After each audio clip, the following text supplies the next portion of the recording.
और तोमर बंधु गिरफ्तारी मामला, वीरेंद्र तोमर को रायपुर लेकर पहुंची है पुलिस। ये बड़ी खबर इस वक्त आ रही है आपके स्क्रीन पर। आपको बता दें, ग्वालियर में कल रात को गिरफ्तारी हुई थी और लंबे समय से ये तोमर बंधु फरार चल रहे थे। सूदखोर वीरेंद्र उर्फ रूबी तोमर की गिरफ्तारी हुई है। हिस्ट्री शीटर सूदखोर रोहित तोमर अभी भी फरार है, यानी कि वीरेंद्र को पकड़ लिया गया है। और चलिए ये देखिए इस वक्त की सबसे एक्सक्लूसिव तस्वीर, ये आपके स्क्रीन पर है।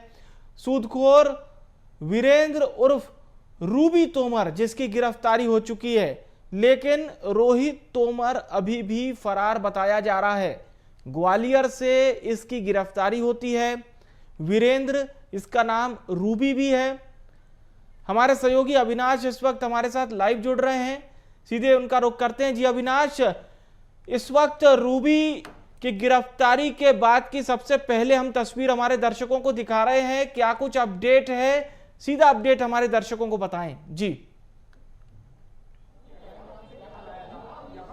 बिल्कुल, देखिए जून 2025 से रोहित और वीरेंद्र तोमर जो है फरार चल रहे थे। दोनों के खिलाफ राजधानी रायपुर में आधा दर्जन से भी अधिक मामले दर्ज हैं। इन मामलों को देखा जाए तो इसमें एक्सटॉर्शन के मामले हैं, युवतियों के अश्लील वीडियो बनाकर उन्हें प्रताड़ित करने के मामले हैं, इसके अलावा अवैध वसूली के मामले हैं, गुंडे भेजकर पैसे लेने के मामले जो है, अलग अलग मामले जो है वो दर्ज हुए थे। और इन तमाम मामलों को लेकर जो है पुलिस पड़ताल कर रही थी। लेकिन देखा गया कि जून 2025 में जो है एक मारपीट का मामला सामने आया, जिसके बाद पुलिस इस पूरे मामले की पड़ताल की और लगातार तोमर बंधुओं के ठिकानों पर दबिश दी गई थी। तस्वीर हम आपको दिखा रहे हैं इस वक्त पुरानी बस्ती की, जहां पर ग्वालियर से सीधे वीरेंद्र तोमर को रायपुर लाया गया है और रायपुर में पुरानी बस्ती थाने में उन्हें रखा गया है। पूछताछ होगी और पूछताछ होने के बाद जो है कई मामले जो है वो सामने आएंगे। तस्वीर में देखिए कि ग्वालियर में तोमर बंधु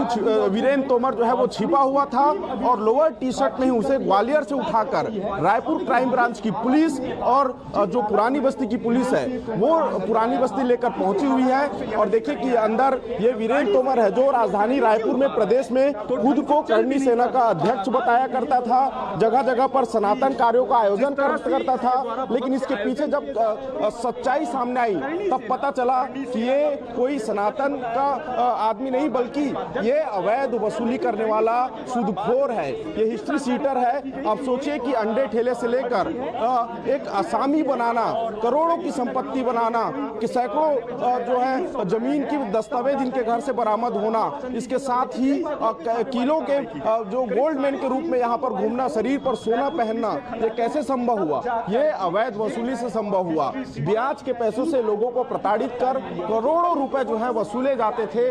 और वही तस्वीर मैं आपको दिखा रहा हूं कि आज वीरेंद्र तोमर की स्थिति देखिए।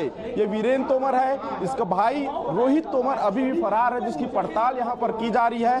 तमाम पुलिस के अधिकारी यहां पर मौजूद हैं और ग्वालियर से कल गिरफ्तारी हुई थी विंडसर फ्लैट से। और उसके बाद क्योंकि वहां पर इसके कई रिश्तेदार और करीबी लोग रहते थे, इसलिए वहां छुपे होने पर काफी मदद जो है इसे मिल रही थी। लेकिन चूंकि पुलिस पर भी कई बड़े सवाल उठ रहे थे कि आखिर तोमर बंधुओं की गिरफ्तारी क्यों नहीं की जा रही है। पुलिस पर सवाल यह भी उठ रहे थे कि तोमर बंधुओं को पुलिस संरक्षण दे रही है। लेकिन बाद में ये देखो स्पष्ट हुआ कि पुलिस लंबे समय से पड़ताल कर रही थी। और आज लोअर टी शर्ट पर जो तोमर बंधु कभी सोने का चैन और हाथ में पूरे शरीर पर सोने का चैन पहनकर घूमते थे, आज उनकी स्थिति देखिए कि थाने पर उन्हें लोअर टी शर्ट पर जो है गिरफ्तार कर लाया गया है। और ये पुरानी बस्ती थाने की तस्वीर है, आप ये तस्वीर देख पा रहे हैं। देखिए कि ये व्यक्ति जो है, ये कई मामले दर्ज हैं, हत्या के प्रयास, चोरी और अवैध वसूली, एक्सटॉर्शन के मामले दर्ज हैं। और कई लोगों को, कई परिवारों को उनके ब्याज के पैसे वसूल कर उन्हें बर्बाद करने का काम जो है तोमर बंधु करते थे। लेकिन आज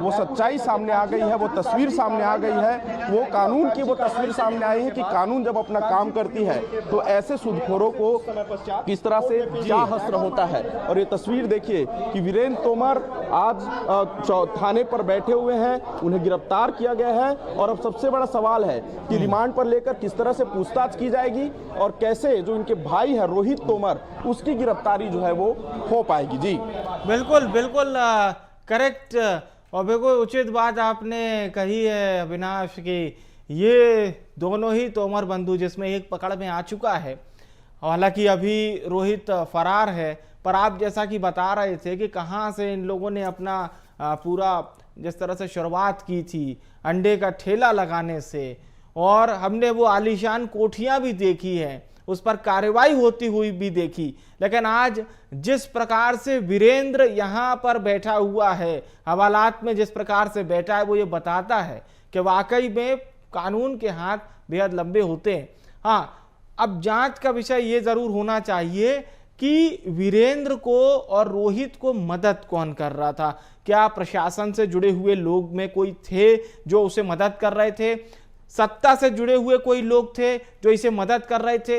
ये इस तरह से इतने बड़े आसामी कैसे बनते हैं, राजधानी रायपुर में इतनी बड़ी मिल्कियत कैसे तैयार करते हैं, और कौन इन्हें सपोर्ट कर रहा था। क्या सिर्फ ये पैसे के दम पर ही अपना साम्राज्य इस प्रकार से बनाते चले गए। तो ये बहुत सारे ऐसी बातें हैं जिस पर कहीं ना कहीं गौर करना होगा और प्रशासन को, पुलिस को अपना काम करना होगा।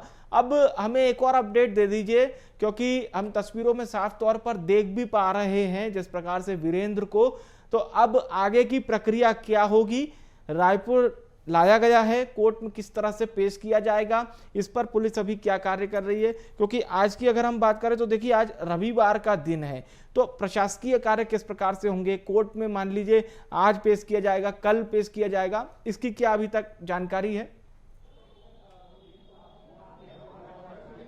बिल्कुल, देखिए अब गिरफ्तारी हो चुकी है तो अब इन्हें जो है पुलिस कस्टोडियल में लिया जाएगा, यानी कस्टोडियल रिमांड पर लिया जाएगा। और रिमांड पर लेकर वीरेंद्र तोमर से पूरे तरीके से पूछताछ की जाएगी कि आखिर कैसे ये इतना बड़ा साम्राज्य खड़ा किया, कहां कहां किससे किससे कितने पैसे वसूले, जो छापेमारी के दौरान जो ब्लैंक चेक और तमाम अलग अलग दस्तावेज, जमीन के दस्तावेज जो जब्त किए गए थे, उन दस्तावेजों में इसकी कैसी संलिप्तता है, कहां से आए वो दस्तावेज, कौन कौन लोग इस पूरे सिंडिकेट में इनकी टीम में काम करते थे जो अवैध वसूली करते थे। क्योंकि आपको मैं एक स्पष्ट बता दूं कि वीरेंद्र तोमर और रोहित तोमर का मूल काम यही था कि ये किसी भी व्यक्ति से मॉर्गेज पर उन्हें लोन देते थे, पैसा देते थे ब्याज पर, और उसकी जमीन की प्रॉपर्टी की जो दस्तावेज हैं वो अपने पास रखते थे। और उसके बाद 1000 रुपये भी यदि किसी को उधार दिए हैं तो उससे लाखों रुपए ब्याज वसूली की जाती थी, और उसी ब्याज के पैसे से ये पूरा साम्राज्य जो है वीरेंद्र तोमर और रोहित तोमर करते आते थे।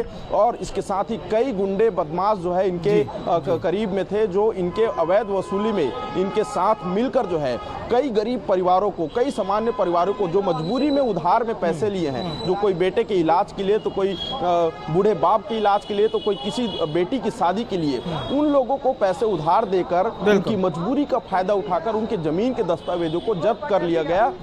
और जब्त करने के बाद उनसे मुंहमांगी रकम जो है वसूली जाती थी। लेकिन उस वसूली रकम का हश्र ये है कि एक समय था, जून से पहले का समय था, कि आलीशान बंगले में वीरेंद्र और रोहित तोमर रुतबे के साथ घूमते थे। लेकिन आज वो स्थिति है कि आज थाने में सलाखों के पीछे हैं। और ये सच्चाई है कि जब आपका अपराध का घड़ा बढ़ जाता है, जब आप लोगों से, जब सामान्य लोगों से, जब गरीब लोगों से अवैध वसूली करते हैं, उनकी गाड़ी कमाई को वसूलते हैं, तब हश्र यही होता है कि ईश्वर सजा देता है। और बिल्कुल, और वो हमें दिखाई भी दे रहा है। बहुत बहुत शुक्रिया अविनाश, लगातार हम आपसे अपडेट लेते रहेंगे। धन्यवाद आपका तमाम जानकारी हमारे दर्शकों तक पहुंचाने के लिए।